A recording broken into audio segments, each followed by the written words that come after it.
Good afternoon, everybody. Welcome to the Challenge Podcast with John Chapman. I am the voice of one crying in the wilderness, and we are endeavoring to bring religion and politics back to the dining room table. I want to put a shout out there to White Dove Ministries. You can check out what's going on with the podcast. You can go on and check out what's going on with that ministry. You can go on and find out how that sponsorship works with us as a podcast. We are independent. We do not receive any government funding. We don't even have commercials pay for what's going on here. So your support is deeply appreciated. We thank you very so much. For those who are begin to enter into supporting us, I just want to say thank you. That is amazing to me. And we pray that this be a blessing to anybody who would hear the podcast. And if anything, encouraging people to remain strong in their heart towards the Lord and Savior, Jesus Christ, and bring the strength of what his mercy and grace has brought to you so that you can bring to your home politics him and truth. It's good to be today. We got Glenn and Les with us today. Guys, it's good to have you 2 weeks in a row. I know, man. It's good to be with you guys. Bro, it's awesome. Yeah. Bunch of fun. Thanks for having me. Oh, man, It's good to have you. And producing our show today from the camera, Mr. Willman. Good to have Mr. Willman with us again. We'd had almost a month there off, too, and he reminded me of this. And I'm like, gosh, I was enjoying the time off. And I think he was chomping at the bit to get some work done. Mm-hmm. He's kind of like that. You either serve Jesus or get off the pot, man. It's like get after like that. So we appreciate Mr. Willman's awesome. He is absolutely fantastic. I want to thank everybody for joining us today as we enter into a discussion that I think is going to be pretty interesting, and I think it's one we need to engage in. My wife got on the phone, which is a shock, but not really. And she finds articles and tries to send them away. And she's like, hey, this is interesting. And she was reading from the Des Moines Register and brought up, and I haven't worked out all the details of this yet, but brought up from the Des Moines Register that there was started to be a hullabaloo right here in Des Moines in Urbandale. And I don't think Urbandale is the only school, but what Urbandale is doing is that there were 374 books flagged for removal. And this is a result of the state law that was passed this spring in regards to the no public schools shall teach transgender, and gender identity as a part of curriculum. And that passed as a law. Well, now, and I'm going to read here, this is from the article online here in the Des Moines Register. It says that originally there were 374 books that were flagged then for removal from Urbandale. And this is going to open up, as we get into this, guys, this is going to open up to a huge conversation because it is hard to see the dissension between two parties in a condition of the state that we are, because this is happening at every level. Every time one party gets into power, everybody blames them for being Nazism, Hitler, and vice versa. So every time there's a switch of this power, everybody starts to feel like they have the right to protest, but have we gone too far? And that protest has just turned into an unlawful state of rebellion. And that's what I want to talk about a little bit in this line. That's what we're dealing with. And we'll talk about the national level, the state level, and everything that's going on. But this article says here in the Des Moines Register, that law resulted in a list of 374 books flagged for the removal at the time of that the list did become public. The district faced backlash. Now, that's subjective. I'd like to know more about that backlash.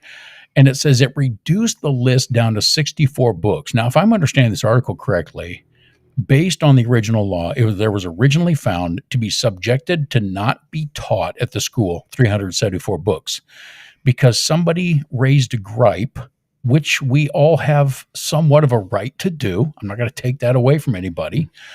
But it says backlash. The district faced backlash for what? Following the law? So the district chose to reduce the list to only 64 books. Let me see. What's the math on that? 374?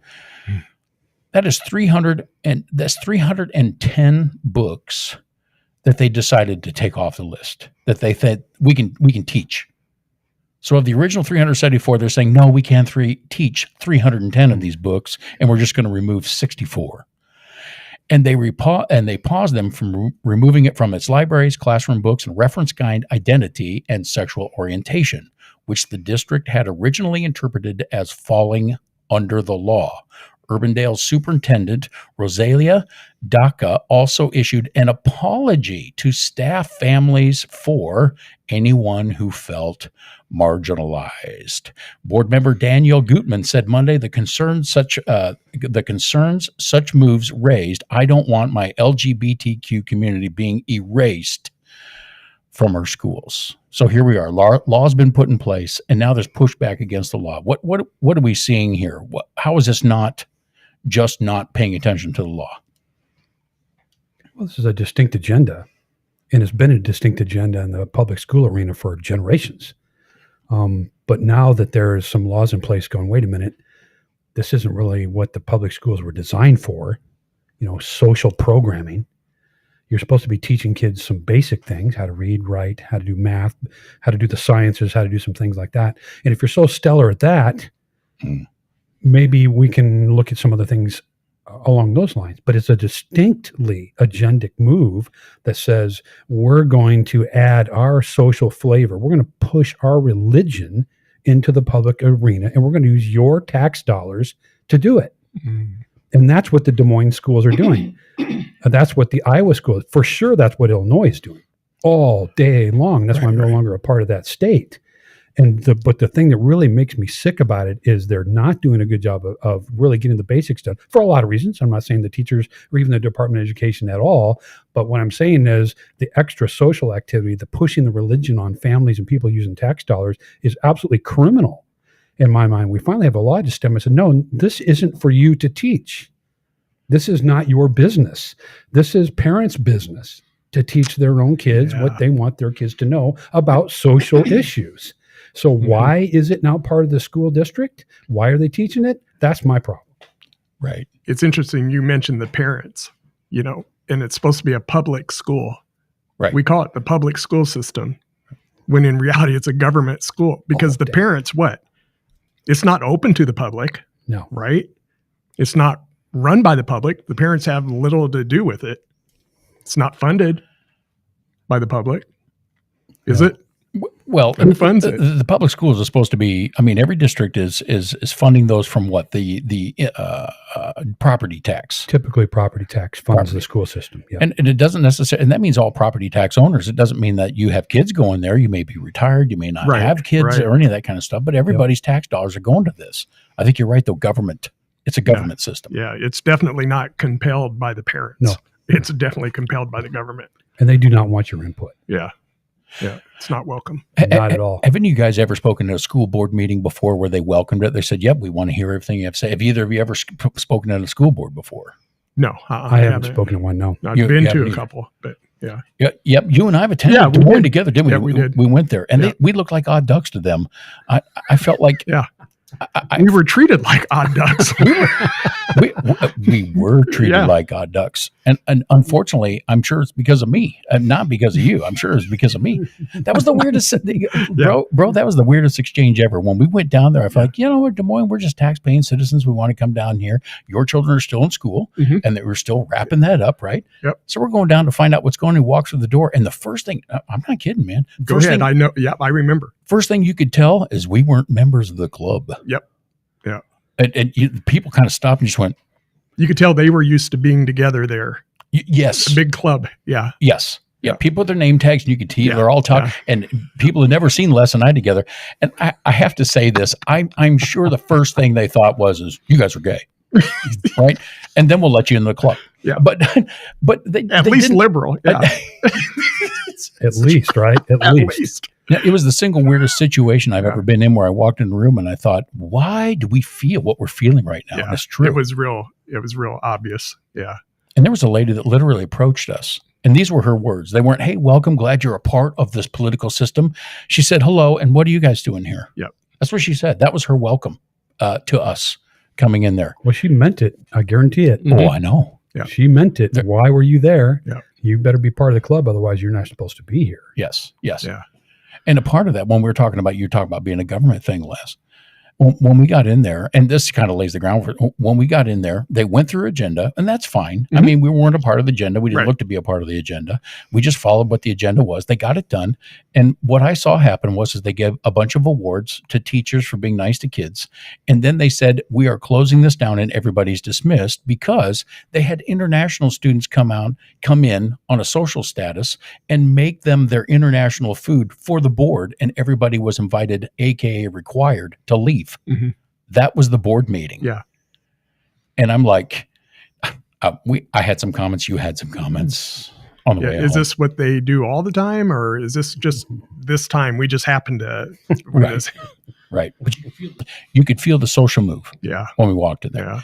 And that's what we see going on here, guys. I think these laws were put into place, and these books come up and say, hey, these books need to be rendered as illegal because they're teaching DEI, they're teaching transgenderism, they're teaching these things. And it says farther down the article that the Des Moines-based Ehlers and Cooney is now their legal counsel for Urbandale, and they have included this advice that they move that the superintendent be directed to present any and all proposed changes in district policy, practice, and procedures responding to any new legislation, administrative rules, or agency board. What they are saying in short is if the law is in place, you now need to submit to the superintendent one at a time to find out whether or not, it's illegal, but now we need to go to the superintendent and find out what we need to do. Not the law. Not the law. The superintendent. Superintendent, right? Not the parents. Not the board, not the public, to check out if this is anything but the superintendent. I think we're dealing with a real problem here. But at the same time, guys, what do we do if we go, no, they can't do that? I mean, what if all the supermajority leaves in Iowa, and the Democrat Party comes in and they are the supermajority? Fair enough. That's kind of how this thing works, whether I like it or not. Yeah. What's if I say to them, hey, you can't give resistance to this? What allows me to have resistance to them? And what's the difference between policy, implementing laws versus where there isn't laws when we're talking about, and is this again revealing a social status of the public system, the government system? Well, it definitely is, but it's it's a agenda-driven system, and education in itself is a very big proponent of Marxists for the last 70 years. Why? Because you get the kids at that age, you redevelop them in such a way, you turn them away from their country, you turn them away from knowledge, you turn them away from history, you turn them away from your parents, and now you've got the perfect instrument to bring in what you would like to have for a government. Yeah. And you see it. Watch anything Charlie Kirk. Absolutely. Watch anything Charlie Kirk. Yeah. And watch him talk to college students. It's just shocking. There's like programmed droids that sit there with their cell phone. It's unbelievable, and just read stuff. And it's like, dude, come up with your own idea. And so this is why this type of thing is so important. And this is why things like this need to be discussed, because this isn't just school. This translates into the future of the country, the future of freedom, the future of our way to say the things we wish we could say, and worship in the way that we want to worship, all those constitutional things. The school system is not on board with that. I saw a recent survey with less than 20% of Americans, in particular graduating high school students, have the first clue what the first 10 articles of the Constitution say. Less than 20%. Right. Well, how's that possible in a public school where everything's so honky-dory and these people are looking out for our kids? It's because they don't want your kids to know. Why wouldn't they? What's the problem with knowing your government? Well, then you begin to see the agendas. When stuff like this comes up, I go, well, of course, right? The shark's going to eat a seal. That's what they do. Right. And that's the Department of Education nationally, without a question. And again, because I know people take things out of context, that doesn't mean every teacher is bad. Correct. That is nothing along those lines. For sure. Yeah. I know plenty of I work in a school, You know better than most, Les. Yeah. These are good people that really have good intentions for the kids. But at the federal level, that is not the case at all. They are not interested even slightly in your student being successful in this nation. They want you to be an activist on their behalf. And that's what's happening. Yeah. And you see the same thing in churches too. You got pastors who are activists. Oops. You just said it. It's true. It's a truth. It's the truth. It's a truth. And, I looked at an article about the same thing, John. It's called Citizen Portal. And it was put out August 11th. The Urbandale Community School District convened on August 11th, 25 to discuss several proposed policy changes, notably regarding the inclusion of gender identity in non-discrimination clauses. The meeting featured passionate public comments from community members opposing the removal of, listen to this, protections for the LGBTQ students. Protections from what? I don't know. What are we protecting them from when they're just students like other students are in there? How is it when you choose that if you're born a man and you choose to be a woman, what are you protecting in that? Choose to do it and take the repercussions of whatever that is, I got made fun of being fat for 12 years in school from kindergarten, right? Nobody offered me any protection. It was my ears. Was it? Yeah. I grew into these ears. These were the ears I had when I was born. I grew into them. They would flap in the wind. I got terribly beat up about that. Well, the answer, my friend, is flapping in the wind. That's a song, isn't it? That's a real song, I think. Yeah. No, and we see this. This is the first thing when my wife read me this article, the first thing I thought was, is this not proof of indoctrination aptitude? Is this not proof of where Marxist ideology occurs? Because if they say, hey, it's against the law to do this, and then they say, yeah, but we reject this as being against the law, and it's a social issue. It's not an education issue. And we have been long lambasted publicly as this saying, well, the school's the school. This has got nothing to do with school. Tell that kid to go figure it out with their parents. This has got nothing to do with the rest of us. Oh man. And this is where, I mean, to the listenership of what we have on this program here too, we need to get active as parents. And it's very simple. When your school does something, you write them a letter, you walk in and go, yeah, we're not doing this. Absolutely. And I'm not arguing it with you. Right. And the same with the church. Yeah. Your pastor stands up and goes, we got to DEI this, and we got to start talking about color and nationalization. I'm telling you, you need one man to stand up in the middle of that congregation and just raise his hand and say, love you, bro. We ain't playing this game. Right. This isn't Jesus. This isn't what Jesus came to do. It's not what we're designed to do. We're not playing the game. Yeah. Well, we'd like to have a discussion. No more discussion. No more discussion. Yeah. Right. Yeah. I think that's where we're at. But how do we protect that at the same time so that when it is, and what makes this worse? All right, let's bring ICE into this. We have illegal immigrants, and Democrats don't believe any human is illegal. And apparently they don't believe there's crime. Apparently they don't believe there's penalties for crime. They don't believe anything. That, to me, too, I don't know about you guys. I get tired of discussing. I'm like, I'm not arguing this anymore. It's just out of there. And so ICE is enforcing law. And you saw state representatives and people hide illegals. Mm-hmm. Well, if ICE then arrests the state representatives, how does that, this is a genuine question, how does that not look like Hitler doing what he would do against anybody who would come against him? How do we delineate the difference? Well, there's a kind of a crystal clear delineation when it comes down to our country, is that it's not one man that's just directing the law. And if you're a public school graduate, you don't know this. And that is, the president is the executor. President of the United States is the executor. What does that mean? He enforces the law. By job definition, that's what he does. If you go to public school, you don't know that because they go out of their way to make sure that you don't know that. He's not like a Hitler. It's a dictator that gave himself power like Hitler did in the 1930s. Just say, I'm taking over the show. I'm telling everybody what's what and what's what. So he is not creating law. He's enforcing law. Mm-hmm. Law that's on the books. That is a requirement of the President of the United States in this Constitution. So why hasn't the laws been enforced before by presidents? And fill in the blank. Clintons, Bushes, Reagans, you go all the way back. Why have they not? That's a great question, but the law has been on the book for a very long time, and he is not executing some power that he doesn't have. He's literally executing the power that the Constitution gives him specifically. Right. And where did the Constitution come from? Where did it originate? Let's open the book.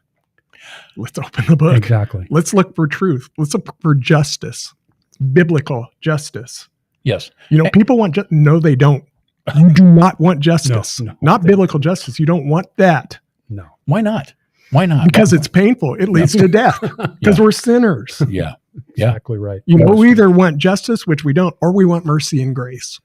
Right. And we've been pushing a culture of mercy of grace and for a long time. And for anybody who's listening to this, to think that we don't believe, the three of us, the four of us here, in mercy and grace is foolishness. Right. But I have to say this very strongly. People don't understand mercy and grace because they think it is separate or is not, it doesn't have an understanding with justice. You have to have justice. They go together. To go together. Otherwise, mercy and grace is not applicable. Well, let's take that back a step further, right? Public schools. Do they teach any kids that that's even a possibility, that there's a creator and that you're answerable to him? No. In fact, what do they teach? That there isn't one at all. You see how this works. Mm-hmm. So why would you accept mercy and grace? Why would you change your lifestyle? Yeah. The school says, don't worry about it. Yeah, your parents, they're religious fanatics. They're old school. They don't know what they're talking about. We know what we're talking. We got the science to back it. We don't have to prove any of that, but we're going to tell you that's what we have. And so here we are. We are, right? Yeah. And it's like, well, of course, the shark eats the seal. I can't believe it. Yeah. Because justice, it rewards righteousness, right? We can see that in Romans 13, right? Yep. And it punishes lawbreakers. That seems simple to me. Right. You break the law, that's justice. What comes with that is justice. Right. Yep. This is the mess that we get in when we start trying to justify what's done or wasn't. When we start trying to justify what is good and what is bad, what is right and what is wrong, what is righteous and what is unrighteous. And our culture, unfortunately, has gotten deeply into, and you're right, Les, I think the church is just as much a participant in this. Yeah.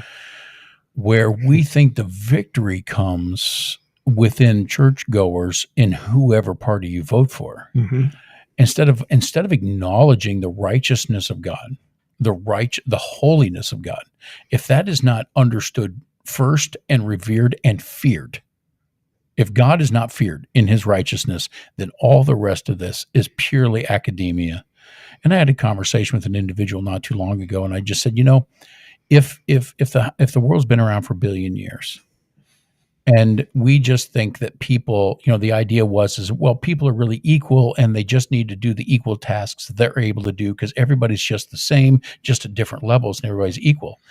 I suggested that how many thousands of years was it going to take that maybe men weren't ever really men in the first place, and women weren't even really women in the first place.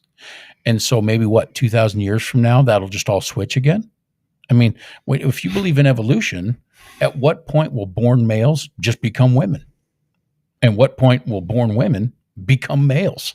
You know what I'm saying? If you take the level of thinking what we think is right and wrong in this right now, and you believe in the idea of evolution, well, when will all of this change? A million years down the road? What are we all doing? No, there has to be some sort of a standard. There has to be a standard, and God is the standard. God is the standard. And we need to raise the standard. Christians need to raise the standard. And by the way, Christians that have guilt because they're living sinful lives, would you confess your sin and repent so you can receive forgiveness? Mm-hmm. So guilt stops keeping your mouth shut. Mm-hmm. Because that's what's going on very often. That's I think. Good. Yeah. And the church needs to stop playing, needs to get on its knees and stop trying to weigh this stuff back and forth of what's good and what's bad. We'll get involved in these foolish conversations like the Urbandale School Board is.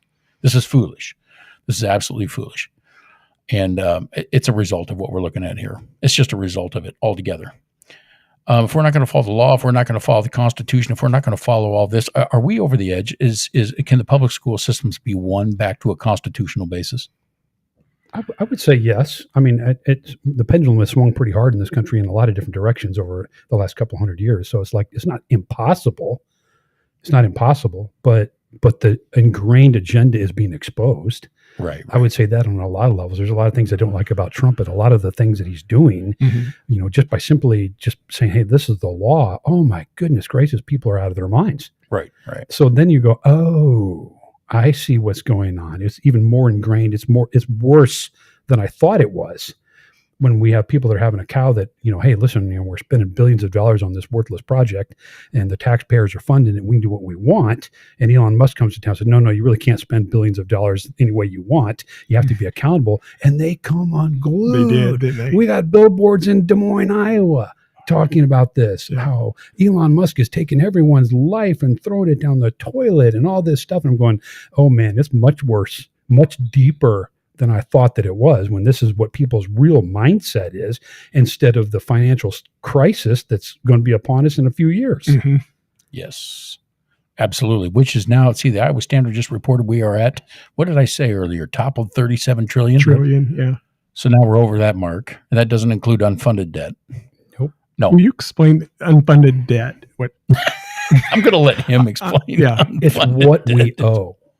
Unfunded debt obligations are what we owe. So, for example, I get stuff in the mail. I got this thing I brought. I might talk about it later. Hey, Medicare, Medicaid, they don't want it to cut that. Social Security want to cut that. We had a show on just that kind of thing long ago. So the government, and I don't know if I kept this. Maybe I did. Hang on. Yeah. I might not. Yeah. So Yeah, the I was just government's curious. idea Yeah. is we owe you for Social Security. We owe you for Medicaid. We owe for Medicare. All those things we still owe. So it's put in a trust, which means we'll pay it out later. So, but what according to Truth in Accounting website, it's a very good website worth looking at. We talked about it on one Yep. of our websites. Yep. Is they say, well, the Social Security Commissioner has said we are only responsible to pay the present out of that trust fund. We are not responsible for the future by law. So what does that mean? That means that everyone that's contributed to the Social Security Fund and or Medicare, Medicaid, which we all have at some level, Some right? level, yeah. They're not obligated to pay that back to us in any way, shape, or form. They're only required to pay the present according to the trust fund obligations. So when we say unfunded debt obligation, it means we've told the United States of America we'll pay X amount of dollars into the future to pay for all these things we've told you. Not only told you, but we've taxed you for. We've taken this money out of your paycheck Right. for a lifetime so Yep. that you'll get this money back in some way, right, in the end of your life. And that's unfunded. And so Truth in Accounting, I think they've got that number somewhere around more than $1 quadrillion above and beyond what the national debt is. That's what will be owed in the next 20 to 30 years, plus or minus. There's lots of factors they look into when it comes down to that. So when they say unfunded debt obligations, so when they tell you the debt, that's not even, hey, what we're going to pay Right. later. Right. And so, and we even did a show where if you look at your Social Security form, it actually is already saying that now. So if you get your Social Security form that says, hey, Les Gunn, this is your Social Security form. This is what you should expect to get at so many years or whatever. Yep, and they yep. print it out and they look. And the bottom part of that, it says by the year 2035, you will get 80 to 83% of what you are fully supposed to get in that year. So what does that mean? It means they don't have the money already. Right. They're planning on being short by Yeah. almost 20%. Well, that no problem at all. Stop taxing me then. Right. Yeah. But this is what the federal government does. They take your money, they give it away to people that shouldn't have it, and you don't see it. That's called thievery. I was going to say theft. Theft at the very basic level, right? Yeah. But they can do that because why? They're the government and no one's keeping them to account. That's why school systems can do this kind of stuff, because they're the government and no one holds them to an account. So we are in debt that's unfunded, which is absolutely crazy. That should be unlawful, and it is unlawful. We're not allowed to carry that debt. And the other thing that Marxist ideology does in the public schools is it doesn't teach the kids the constitutional aptitude and understanding of that Constitution of the United States of America that says there's only a couple things that we're even allowed to have debt for. When you go back to the Constitution, I'm going to say the word Constitution over and over and over. And I want to tell people, when you hear me say it, it's not because I don't read it now, it's because I do. And you know what? And they don't want you to. You know what I learned after graduating from high school with a C- average? I am now smarter than more people than I thought. And that's true. And I don't say that arrogantly, but what I'm saying is all it took for me was actually read the Constitution. So now when people say, well, that's in the Constitution, I pull it up and I said, well, let's read that together. They get so honked off. They get so angry. Why can't we just stop lying? Why can't we stop lying in the argument? Well, the Constitution says there's separation of church and state.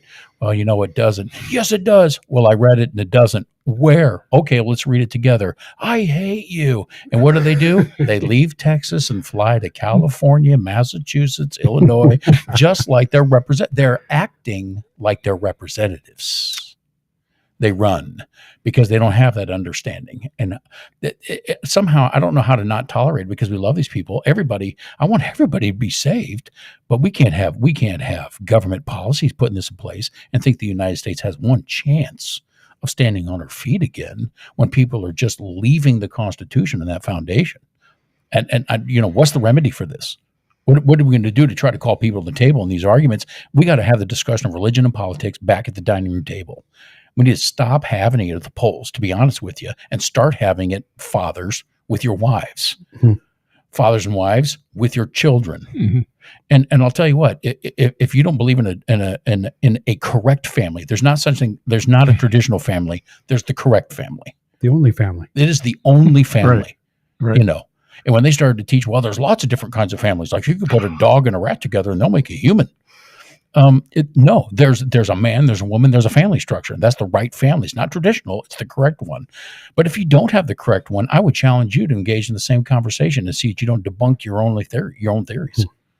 That's what I think. Well, I got an interesting thing here. I get this in the mail, and this kind of goes along with the stuff that you're talking about. I don't know if Mr. Wilman can look at this, but there's a company out in the East Coast that's sending these things out. Very upset about the budget. Very upset about what Could you hold that up again? Mr. Wilman, do you think you could get a center shot of that? This isn't, I mean, you probably got one at home, Mr. Wilman. There you go. You probably do. Yeah. The Republican tax law. I'm just going to show that to you real quick. Okay, and then I'll just go through it here real quick. But this is a case study. So here it is on the front page. Republican tax law hurts people like me who rely on Medicaid, says Jennifer. That must be Jennifer. I'm sure that's the real Jennifer. Nobody has any idea who this is. So you can go through this whole thing, and it references nothing, absolutely nothing. And it says Republican tax law cuts Medicaid and will raise your health care costs for Iowa. So guess what? We don't have money for Medicaid. Right. We're broke. So what other direction do you go? More than 100,000 people in our state could be left without health care coverage. We don't have any money. Medicaid cuts put hospitals, including Mercy One Newton Medical Center, at risk of closing. So here's the whole litany of, oh, no. We need to keep spending money until your grandkids will die from being broke. We need to keep spending money that way so that there is no money. And so is there a reference here to the law that was passed that you can go look at? I didn't hear one that you read. Won't find one. It's not here. It never is. Right. This isn't a mystery law. This isn't a law that they just wrapped up in an envelope and threw in the river. You can get online and look the law up and see what they actually did pass. Right. Why wouldn't somebody like this say, well, just go look at it and see how it affects you? Because then the truth would be there. Like you're saying, we want to debate emotions, right? So that we can stay in Marxist power. So we can keep telling your kids what we want your kids to become socially. We don't want facts. We don't want to look into that. Yeah, because when you talk about emotions, that's why you get back to a standard. You know, for us, it's the standard. You know, and that standard isn't based on emotions. It's based on truth. No. Yeah. Justice is based on truth. Emotions go up and down all around. That's why you have to have a plumb line that never moves. You talk about the plumb line that never moves. And I think this is at the core of this because, Glenn, you said when you read that, the Republican tax law, you use this phrase, people are going to die. Children are going to die. Oh, of course. Okay. So I was on a short vacation Monday, Tuesday this week, took the motorcycle out, and spent one night in a hotel, ran over the Council Bluffs area and ran the bluffs. It's just beautiful. It's so fun to ride over there and see the beauty of that God's created world. And that night, me and my family member who went riding, we were riding together. We popped open the news and listened to a little bit of Fox. And I said, this is crazy. I haven't listened to Fox in over 12 years. I said, I guess they say this is conservative. I don't know, because I haven't listened to it in over a decade. And so then we flipped it over to CNN. This is no lie. Right. And they flipped it over to CNN. So we listened to CNN, and there was this dark-haired lady who was just screaming and going. And she's a reporter, right? She's going like nuts at the microphone. And she looked like Tommy Boy pulling his hair out when he was all frustration and he run into an abutment, It's what she was acting like. Oh, brother. And so I didn't hear almost anything she was talking about. But now that you bring this paper, we know the rhetoric is in place. Because what did she say in 1 minute? I calculated about 1 minute to a minute and a half. From a minute and a half to about 2 minutes, this is what she said. Trump's tax policy going to kill people. It's going to literally kill people. People are literally she couldn't stop saying it over and over, and it's going to kill people, literally. And I just thought, what culture do we live in that gets on board with this lady? Because I am tired. I hate it when Republicans do it, and you see it during the election cycles. yeah. Republicans going, but if they do this, they're going to take your Constitution. And I'm like, I would do better at protecting the Constitution than Republicans running for office by trying to threaten us, saying they're going to take it. Don't give me that horse hockey. Don't bring your misintentions down here. It's no. Enough. And this lady said it, and I turned to my family member. I said, I think she said that 4 or 5 times in a minute and a half. He goes, I think she did. I said, I think there's a message trying to be said here. Brother. It's called rhetoric, and it was right in the print, right there. Are they all trying the same thing, saying the same thing? Absolutely, they are. Mm-hmm. Instill fear to try to motivate their base? Absolutely. Isn't there college courses now that teach how to teach rhetoric and language and how to use language and manipulate language? I can't remember what the course is, but I've seen it over and over and over again. You keep talking. I'm going to look that up right now. I know I have seen that. And it reminds me of like the mainstream media and how you look at MSNBC and CNN and all, and it's like, I've seen those collages of these talking heads, these reporters repeating the same thing over and over and over and over again, word for word. Right. And it's coming from somewhere, and you look at the definition of the devil, I mean, I'm serious. It literally means the constant barrage over and over, pounding over and over. And that's what it does. It beats you down. Yeah. And it's based on a lie or rhetoric. Yep. Never the truth. Right. A quote I've never heard Jesus say, if I've told you once, I've told you 1,000 times. You won't find that in any red letter edition or anything. You know why? Because Jesus couldn't even do rhetoric if he wanted to. Yeah. So I typed this in, guys. Rhetoric courses in college. Yep.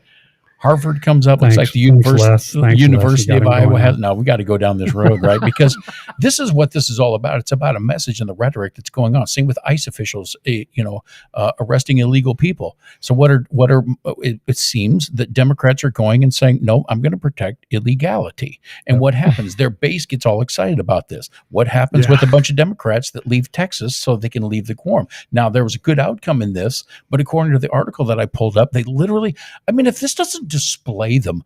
One thing we weren't ever allowed to do growing up is quit or walk away. No, especially if you're obligated to be there. Especially if you were obligated to be there. Yeah. That was a point of discipline. Yeah. Like if you said I'm in and then you quit, like you were in trouble. And There's now you got in the Bible about that. Tell me. Let your yes be yes, your no be no. Come on, brother. Yep. That's right. And commit to that. It says keep your word to your own hurt. Which means you will be in pain, but to be godly, you will fulfill what you've said. Yeah. You won't leave it. And this is I'm sorry, if you're a Democrat and you left the state of Texas, for example, and according to the article I just read, they literally went to New York, Illinois, Massachusetts, and California. I wonder why that is. I know. And so they didn't keep their word to represent to their own. They literally left their state. If you're a Democrat and you voted for these people in Texas, how in the world could you possibly vote for them again? I know. When they said, we'll work for you, and they fled. Absolutely not. Rhetoric. Here's a course at Harvard University. No, not Harvard. Not Harvard. I can't even believe it. The Art of Persuasive Writing and Public Speaking. This course is an introduction to the theory and practice of rhetoric, the art of persuasive writing and speech. Listen to this. A general catalog at the University of Iowa. Rhetoric, a class. A rhetoric course focused on the development of foundational skills in college-level communication, writing, speaking, listening, and critical reading. So give me a break. I know it. So this class is teaching what? The art of persuasive. Persuasive. There it is. Yeah. We did at church. We did a couple weeks on this. Where does anybody here know what the idea of wordsmithing that translates into scriptures? Mm-hmm. Go ahead, brother. I've heard of it. Yeah, witchcraft. It sounds. Yeah, I was going to say a craft because that's what it said. It said, what did it say? Art. Yes. art. No, it's a craft. Yeah, Yep. It's a craft. it is. Yeah. And the Bible speaks against things like witchcraft. And at church, we taught this, like, ladies and gentlemen, a witch isn't a person with 3 warts on their nose, Right. pointy ears, they're green in the Come on. face, and they take Right. dogs called Toto. Yeah. This is not, because we really think this. I mean, Satan plays on our Right. stupidity. He goes, hey, guess that's what a witch is. No, witches are people that go to church and try to manipulate people. Yep. Witching is using words to manipulate. And then we fabricate it and say, well, we're making spells and we're involved with curses. Yeah, it's all that. And rhetoric falls into that. Right into it. Yeah. Right into it. Absolutely. We talk about, college courses and, even from kindergarten now, Thomas Sowell had a great quote and he says, the problem isn't that Johnny can't read. The problem isn't even that Johnny can't think. The problem is that Johnny doesn't know what thinking is. He has confused it with feeling. Whoa. Thomas Sowell. I mean, I'm going to need Good to stuff. read I that love this again. stuff. Take your time. Our listeners, hold on. If you didn't, you need to listen to this. Thomas Sowell. the problem isn't that Johnny can't read. The problem isn't even that Johnny can't think. The problem is that Johnny doesn't know what thinking is. He confuses it with feeling. I think you've tapped into, Les, why we think we can go against law. Because it go against our feelings. Hey, this might be against the law, but I don't feel that. It's like people that get pulled over for speeding and they start screaming at the cop and they say, don't touch me. I'm not giving you my ID. I'm not doing this. Hey, I haven't done, what's my crime? And they go on and on and on when the evidence is obvious. It's on camera, and the evidence is there. And they start acting as if, I don't feel like you should pull me over. I don't feel like you should ask me for my ID. I don't feel like I've done anything wrong. That's what the law is there for. That when you do something criminal, I don't give one rat's what. The law is there because your feelings are letting you break the law, which inherently breaks down society and destroys people or any kind of morality. And it draws people away from God. I never would have thought this, that I would say both parties do a great job of, when I say both parties, unfortunately, we're a 2-party system. Right. I'm not all on board with that, but we are. It is what it is. It is. Both parties do a great job of pulling people away from who God really is. Yep. And they both employ him for their bidding in both of their rhetorics. And they utilize this, but neither of them are actually pointing to lordship of Christ. And they are succeeding in keeping genuine spirit-filled, born-again believers from the correct influence, I believe, by using that same type of rhetoric or even scriptures to try to incorporate in their rhetoric. It's crazy. Well, it was a big concern of the forefathers right from the beginning, that that's the way this country would begin to develop, instead of having in their own mind, okay, A, there is a creator, and B, I'm answerable to that creator. That is how a constitutional government can operate well for a long period of time. But if you take the creator away and the public school system goes out of their way to make that happen, and they do that emotionally, saying, hey, if you emotionally don't want there to be a creator because you want to live your own life, then so be it, and we're behind you. So they do that. So even going back to that notion of, gosh, sometime I have to answer for the things that I'm doing hasn't crossed their mind. So when they say feelings, what they mean is their feelings, not yours, Right. not anybody around them, their feelings. Well, I feel this way, or I feel unwanted, or I feel X, Y, Z. Well, you might say, well, I do too. Well, I don't care about that. This is about my feelings. And instantly you've got a chaotic society that has no compass whatsoever, other than everybody thinks, hey, it's my feeling, I need to do what I need to do what I need to do. And they don't care what the fallout is, which is chaos and eventually destruction. And why? Because there's nothing in that person's mind anymore that says there is a God and I'm answerable to him. I gotta come to grips with the fact that I'm gonna have to answer my creator. Exactly. I can be mad, I can be happy, it doesn't matter. Eventually that's going to be our discussion. So how am I going to regulate my life accordingly? Right. Rather than just blame everybody else because I'm a scumbag and say, well, Les should do this or Mr. Willman should do that. I should probably say, I wonder if there is a creator. I should go try to find him, because if that doesn't happen, then all the rest of this will just be academic until it all comes apart. And that is the design, by the way. It is. That it all comes apart. Yeah, it is. what is it? Romans 6:23, the wages of sin is death. Yeah. No matter how I feel, if it's not according to the standard, and that's where the church comes in. We're not going to find come in. Yeah, that's where, because we're not going to find the standard in government. No. Right. We're not going to. And I think you make a tremendous point.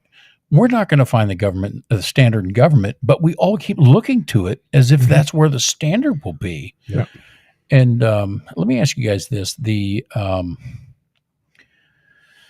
superintendent, Urbandale superintendent, this statement that she makes, Rosalia Daca, who issued the apology to staff, families, for anyone who felt marginalized. I want to bring this up because I'm tired of this word being used. Margarine isn't even real butter. And so if you're going to marginalize something, it's just fake. So this is a term that's been used. And for anyone who's felt marginalized, because first of all, what in the world does marginalized really mean? And why in the world are people using it for ungodly people groups from Scripture? So if, say, you said, Glenn, for example, we have to answer to the Almighty. Mm-hmm. The Bible says and teaches very clearly, the fear of the Lord is the beginning of wisdom. I would say 80% of the people I've ever quoted that to, who are just kind of in and out of church, say, well, I don't believe in a God who would make me afraid. And I've learned to respond to them correctly, which is, then you don't believe in God. You are the only God. Mm-hmm. That's period.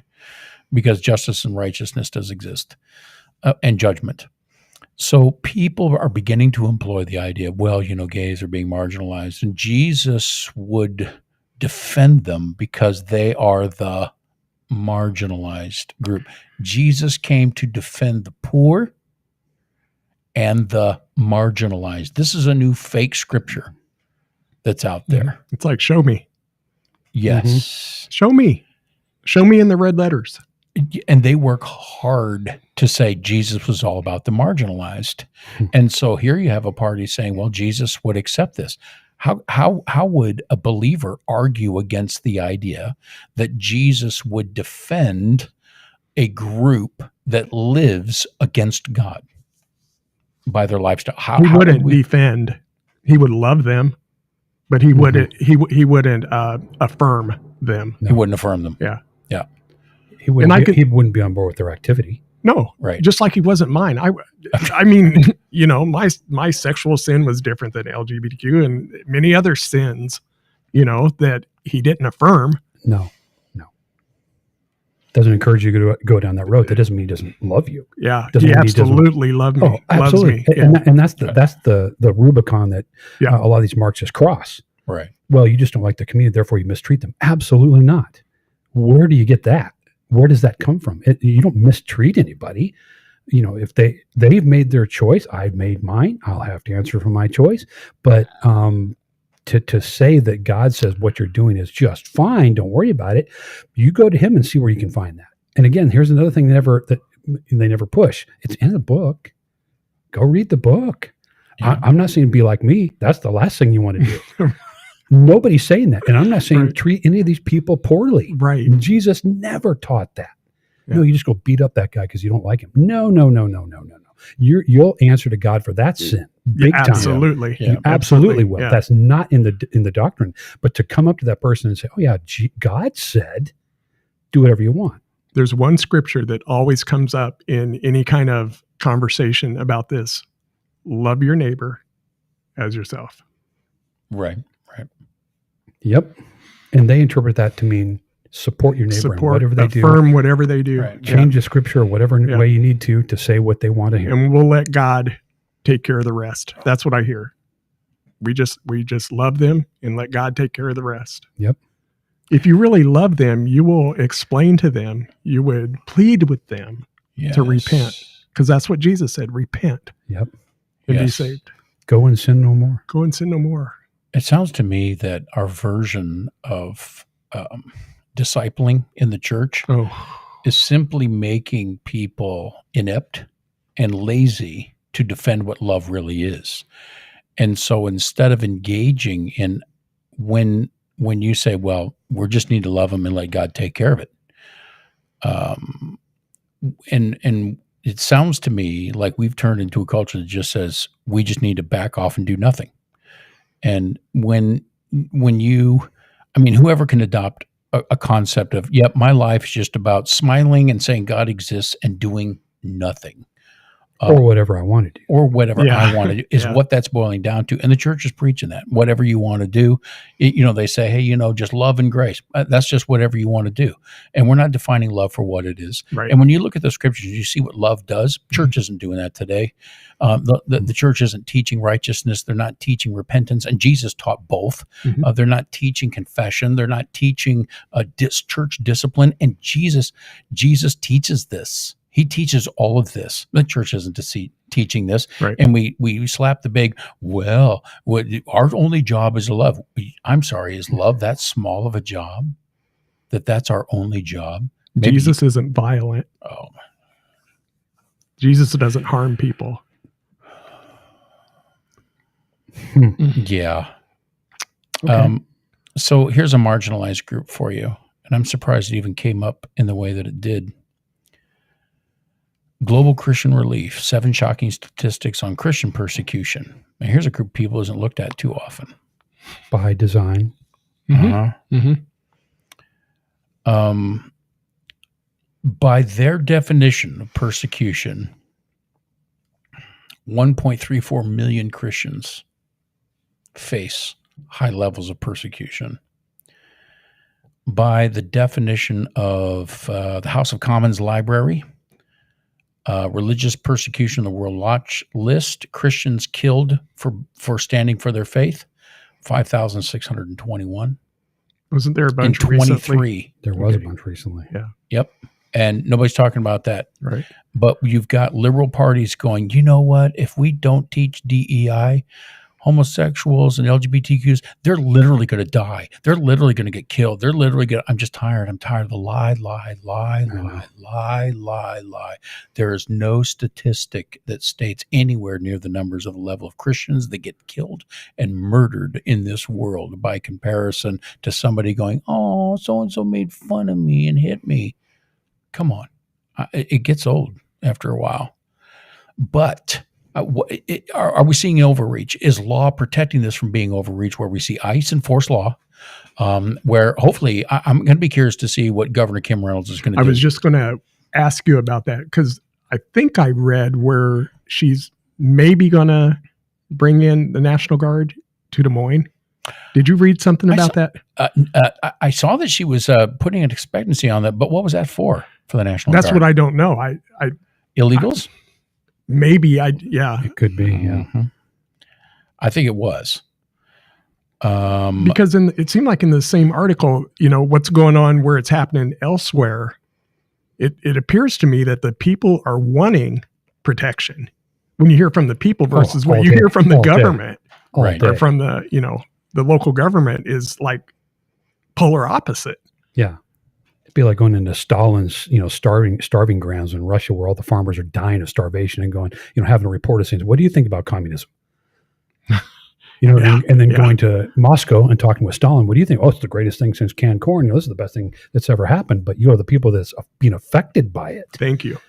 Right. Yeah. Right. Well, and when, again, people are gonna accuse Republicans of saying you're using force. This is swastika-like. This is Nazi-like. But these laws are already in place, so we deny that argument entirely.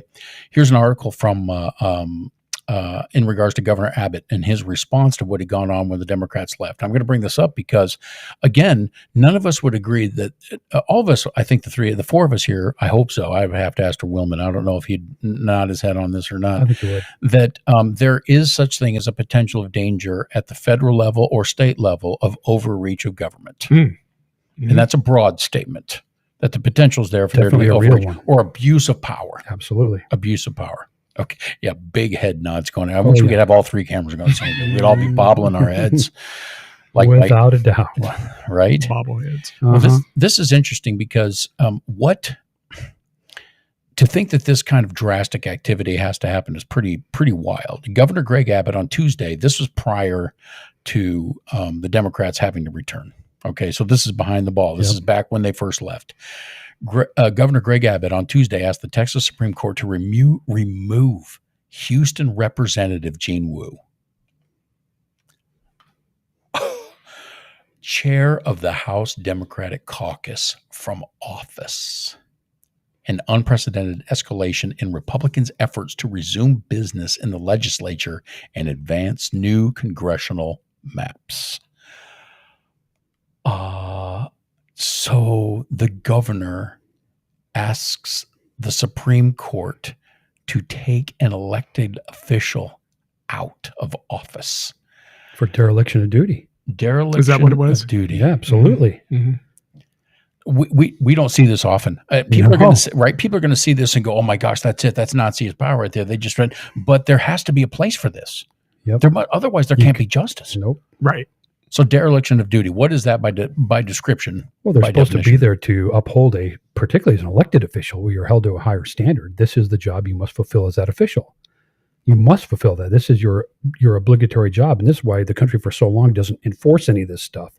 But if the guy steps down and says, I just don't feel like doing it today, that's not your choice. You know, I don't step out of the flight deck at 30,000 feet, grab my FO and say, well, I'm just not doing it today. To say that I would be removed from my post is a kind understatement. So that these clowns at this government level even have the audacity to think this way should be terrifying to the American public. Because they're supposed to be serving you with tax dollars. They're supposed to be serving you. They are absolutely not. And I love Americans, but I don't because they put up with it. Right. I can tell you from the state of Illinois, they put up with it. I was just thinking about Illinois. Outside of Chicago, there was a small city where there's a young African-American lady who wouldn't leave. Talking about dereliction of duty, and they finally got rid. I can't remember the little town of Dalton, Illinois. Yep. That sounds right. Yeah. And dereliction of duty, man. And she was just out of control. And the people, I mean, her boyfriend or husband came in and they started fighting.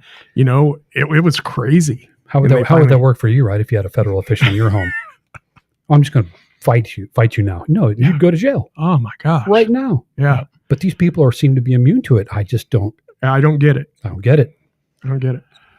You know, that in that same article was describing the 50 House Democrats left the state to prevent the chamber to obtain a quorum to try to delay the effort or stop the effort of new congressional lines. Even in the state of Iowa, when this topic comes up, 2 days and they're done. 2 days and they're done. Mm-hmm. I mean, I've heard some stupid stuff down at the State House now that I've gone there and go, really? That's an argument? Come on. Are you serious? But when it comes to things like congressional lines, they go, well, everybody, here's our numbers. All right, let's roll the dice. Let's see, move these lines. Okay, everybody, fine, we're done. Okay, everybody, we're done. And here you got Texas and you got people walking out on this. I'm going to call this, I'm going to accuse this. I'm going to say this is a full walkout confession that their move to allow illegals to come across the state all day isn't absolutely working. Absolutely criminal activity. Yeah. Them walking out is saying we let criminals in and our criminal idea didn't work and we're trying to get it stopped with one more ditch effort because even though illegals by law who are non-citizens are not allowed to vote, they are allowed to be counted for a census for an election. Yeah. And so when they do that, that's how they redraw district lines. And did anybody hear what Trump is about to announce to do last week? He's calling for a census. So I don't know how this census is going to go. I don't know what you guys' thoughts are, whether you'd heard that or not. I know I wasn't going to necessarily talk about this, but I remember when Obama called for a census. Mm-hmm. And I went, oh, here we go. And somebody stood at my door, right at my address, and they said, we're going to have a census. And they said, how many in the house? And I told them how we're in the house. And they said, how many are Caucasian? I looked at them, I said, none of your business. And they said, it's federal law that says I have to say this. And I said, can't help you, bro. Civilian law saying I'm going to answer the question. Civilians, I'm not answering the question. They said, are there any Latinos that live here? And I said, I'm done. I told you how many people live here. This is a census. Well, we need to get all the data. I said, the data of a census is how many people live in my house. Yep. And I looked at the kid straight away and I said, if you need to send somebody here to arrest me, if you need to send somebody here to prosecute me, I said, that's fine. I said, but I'm not answering any more questions for you. This is how many people live in my house. And I'm not lying. And I'm telling them what race, whether black, whether they're white, whether they're Hispanic, whether they're Latino, whether they're Asian or whether they're American Indian. I'm here and this is how many people. But, sir, we need to. None of your business. So what's Trump going to ask on these? And what's it going to do? Is it going to protect us? Maybe his intention is to try to correct the data. You know what I'm saying? I don't know. I hope so. But usually when a census is called for, my antenna goes up. We should, when we hear about it, all switch houses. Well, and here's the interesting thing too, is a lot of people don't understand. You've got the power to just say no. Yeah. You know, oh, well, look at all these. It's that intimidation thing. It is. It's like, look at all these schools. So, well, I can't believe you're going to this and this. Well, don't go there. Right. You know, it happened in Chicago. People said, well, we're not, they lost a ton of money because people, it was minority groups by and large. They just we're not sending our kids to that dump. Yeah. So Iowans, you got any questions about homeschool, look me up. And if you don't like what's going on in your public school, pull your kid out, for crying out loud. Yeah. Gosh, I don't like shark infested waters. I'm not going to throw my kid in there. Right. I don't know. Right. You're not breaking the law by saying no. right. I'm not advocating for violence. That's so Just profound. You're not breaking the law by saying no. Right? Yep. We just don't get it as Americans. We think we have to comply with tyranny. Yeah. And you don't. Where does that come from? Because I did that for ages. Fear. That would be mine. Yep. You mentioned government or law, police, yeah. Do you think that we've even been accused from the pulpit for people saying, look, you need to submit to the government, you need to submit to the government? And so Christians, I believe, have a tendency to, in the name of grace and mercy and kindness, start to say, well, we just got to submit to authority. We got to submit to authority. This has been one of the hardest things ever for me. I mean, I've literally made a switch through the last 10 years, in particular the last 5.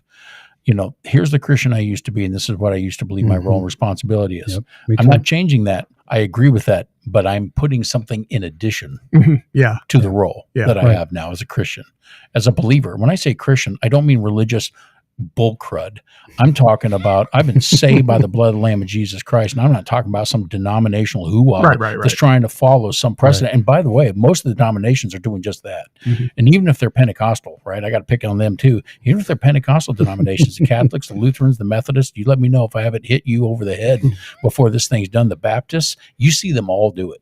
Oh, they all You do. see them all try to get in there and try to adapt with that, and that's what's got to stop. And I'm not playing that game anymore. I've adapted something new, and that's mean I have no desire to offend you, but if you're offended, I did it intentionally so that you understood that this is no. This is a no now. This is a no.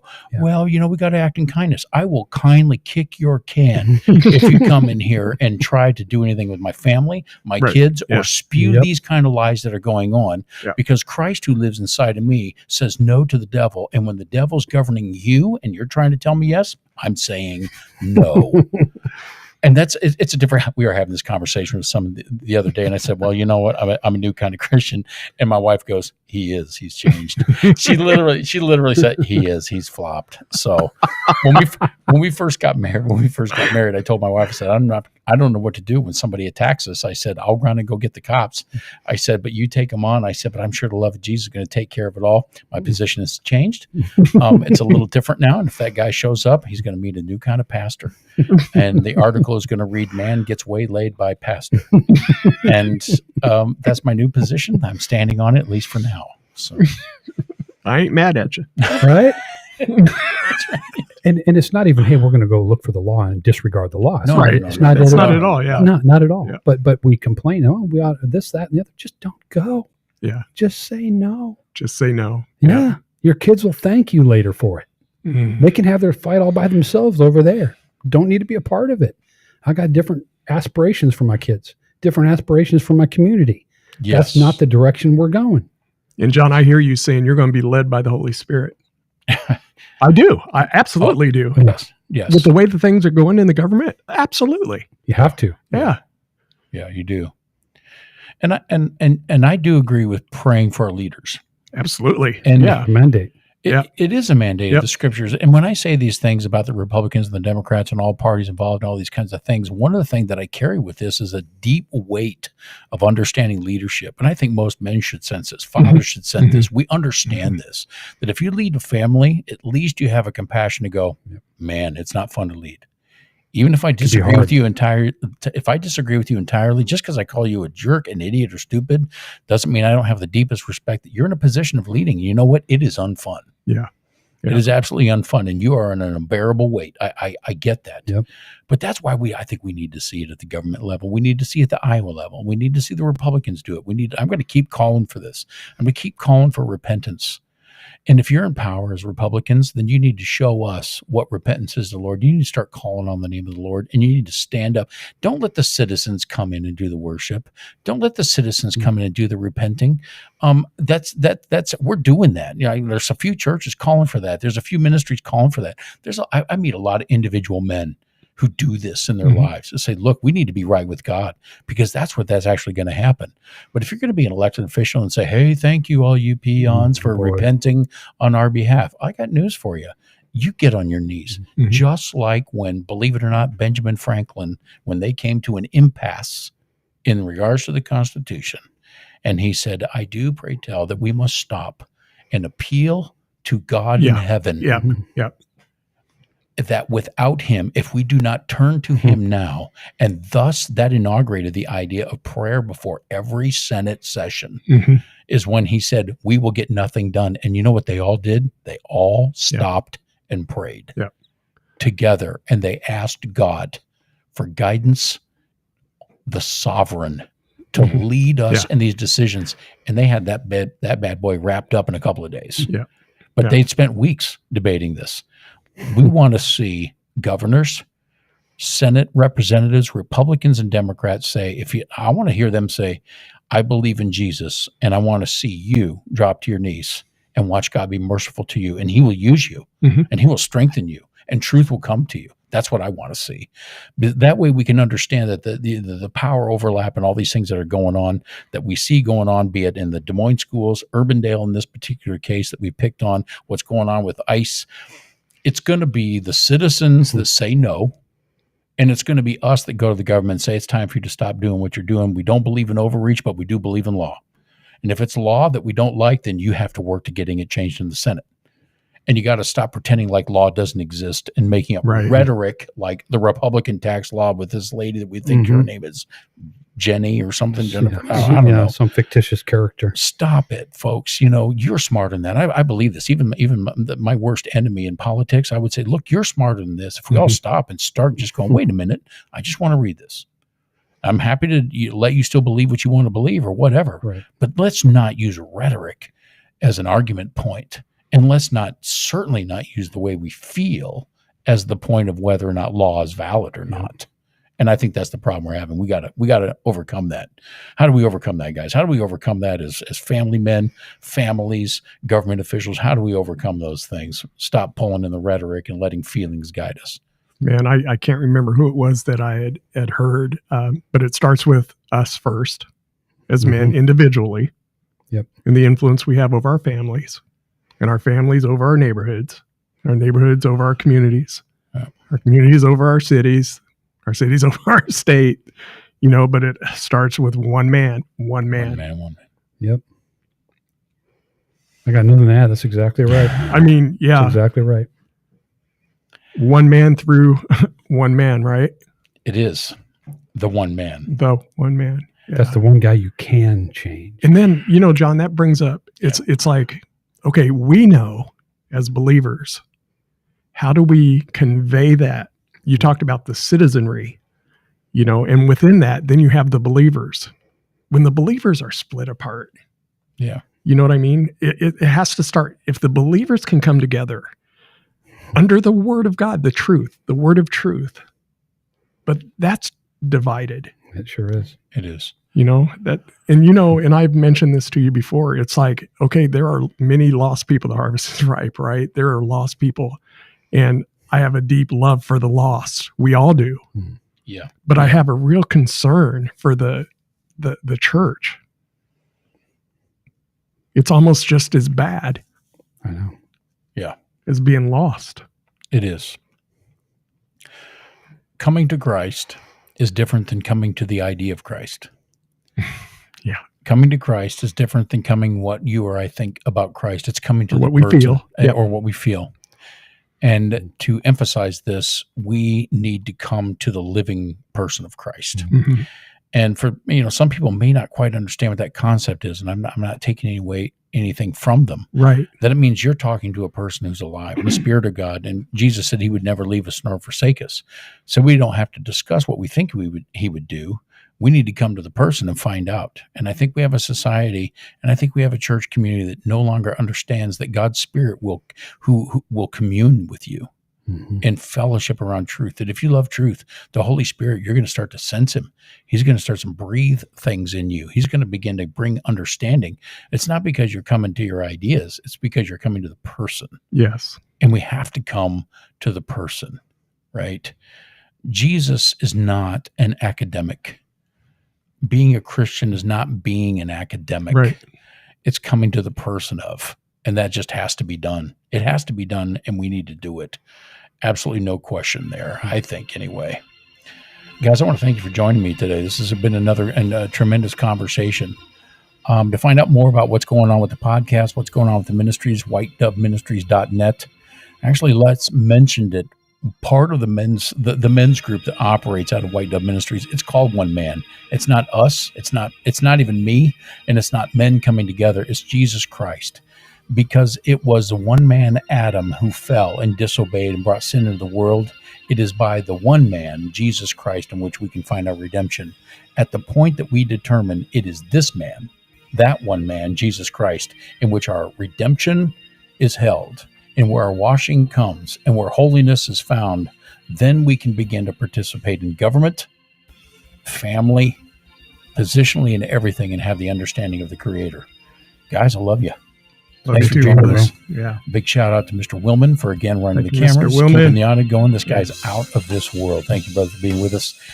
You know what? As for me and my house, we will serve the Lord. Put away the gods of your fathers and choose that this day. God bless you guys. Have a good week.